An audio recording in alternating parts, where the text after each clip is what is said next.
I want to go to New York. I want to bring in Germania Rodriguez Poleo, the Venezuelan-American journalist and writer. And also with us in the studio, we have Ketavan Gojestani, our international affairs editor. Germania, we start with you. Great to have you on the programme tonight from a notable family of journalists, including your mother, Patricia, who I know was exiled, persecution under the Chavez regime and government, not just from harassments, death threats that she faced, but also from military persecution as well. Just tell me your thoughts, your reaction today to this extraordinary development, not just the operation itself, but what we heard from President Trump tonight.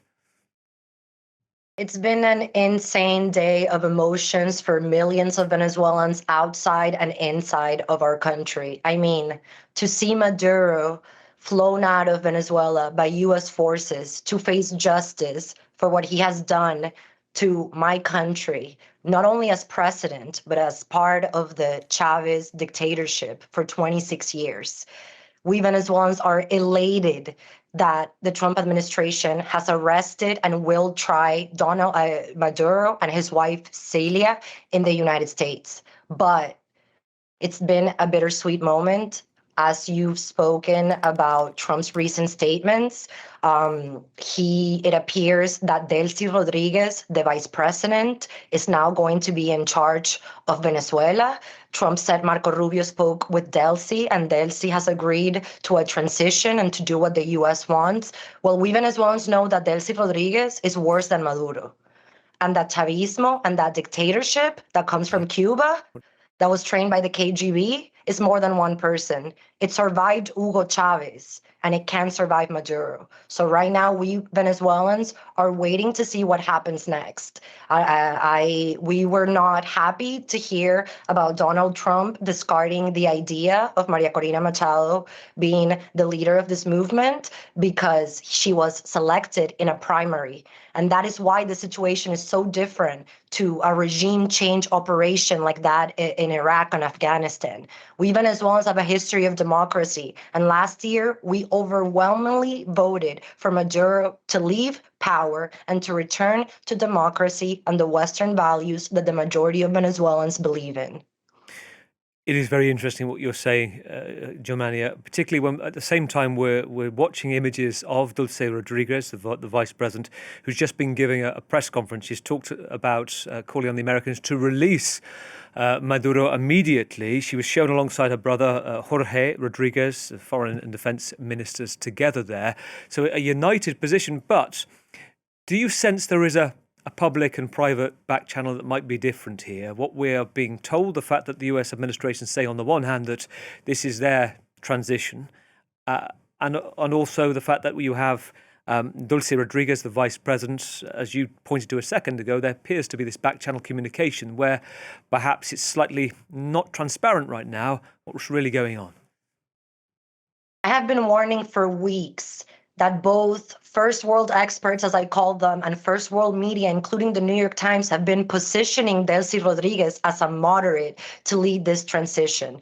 It's notable that Delcy and her brother Jorge, while they are sanctioned by the U.S., they have not been indicted on drug trafficking charges. Now, it's important to remember that the people ruining Venezuela right now is the Cuban regime. The Cuban regime wouldn't let Maduro leave. There's definitely pieces of this puzzle that we are missing. How did they get to Maduro in his house so easily? No casualties. Did someone turn Maduro in? Did Cuba and Delcy Rodriguez tell the Trump administration that we'll give you Maduro and then we'll work with you for a transition? We Venezuelans know that a transition under Delcy Rodriguez is not a hopeful one for us. Germania, stay with us. Let's bring Ketavan into this very interesting point, particularly when we then think back to that press conference a short while ago, and we heard from Marco Rubio, the Secretary of State, saying that this $50 million bounty on the head of Maduro, we saved it. We didn't need to use it. You followed the U.S. government. You used to be a Washington correspondent. Your sense of what's going on behind the scenes at the moment? Look, clearly there's something odd when you are pushing and going for regime change. The automatic sort of logical decision for the United States after getting rid of Nicolas Maduro, which was someone who, as Marco Rubio said, was not the legitimate leader of Venezuela because they didn't recognize the elections that he supposedly won. So the logical result of that would be to go towards the opposition, which from that press conference doesn't seem to be where the Americans are going because, as Donald Trump said, he believes that Maria Corina Machado doesn't have the respect and support of the people in Venezuela, which a lot of people who cover and know Venezuela would tell you is not the case at all. Even if she doesn't have 100% support, she's clearly somebody who is a figure and who, according to the Americans, at least the opposition in general, won the elections in 2024. So if it's not Machado, it could have been Edmundo González Urrutia, but they're not going for the opposition. They are going for, as your guest just said, the right-hand woman of Maduro in the Vice President Delcy Rodriguez, and they're could be an explanation there, which goes to something else that Donald Trump said in this press conference, this idea of we're not afraid of having boots on the ground, but we know that Donald Trump doesn't really like and want to have American boots on the ground anywhere in abroad. How do you take over a country without having boots on the ground if you are getting rid of the leadership? That means that you have the apparatus that is working with you, i.e. the vice president, but also, very importantly, the Venezuelan army and all of the apparatus that was built over the past two more decades under Chavez and under Maduro. You cannot do that without them if you don't want to have your own boots on the ground. So either you go in full force of the American army and you get rid of everybody and you start from scratch, if you will, or you need some part of that apparatus to work with you. And that looks, at least for now, from what we've heard about this good conversation between Rubio and Rodriguez, that could be where this is going, that she has, in a way, sort of said, we will work with you, we will give you what you want in exchange for you not to do the same thing to me that you just did to Nicolas Maduro. So, very interesting points, to which officially we just heard Delcy Rodriguez, the Vice President, giving a press conference, as I mentioned, calling for calm unity to defend the country. We heard from the British government a short while ago saying that they advise against any travel for British citizens. A number of European countries have said this today to Venezuela. Germania, you must be a number of things in your head right now, I'm sure, to work out the next steps. What things do you think we should be aware of? And I'm struck by a couple of issues. On the ground in Venezuela, you have the Colombian president saying that they're trying to reinforce the border in case people start to leave. Is there going to be a push-pull factor there? And also tell us about what you're thinking, not just about Delcy Rodriguez, but whether we should be thinking about Diosdado Cabello as well, another figure, sanctions interior minister. Do they work in cahoots? What's your thoughts about those going forward?